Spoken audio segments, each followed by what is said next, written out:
বলেন তো কি হচ্ছে এটা?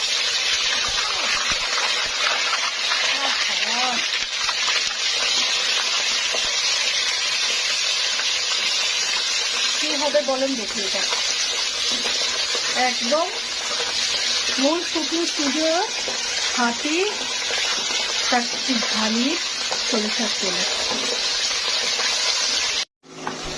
এই যে দেখেন আচারের কি সুন্দর মশলা, আর কি ঘ্রাণ। এবার দিয়ে দিচ্ছি আম। হ্যাঁ ঠিক ধরেছেন, এটা হচ্ছে আমের আচার। আমের আচার হবে।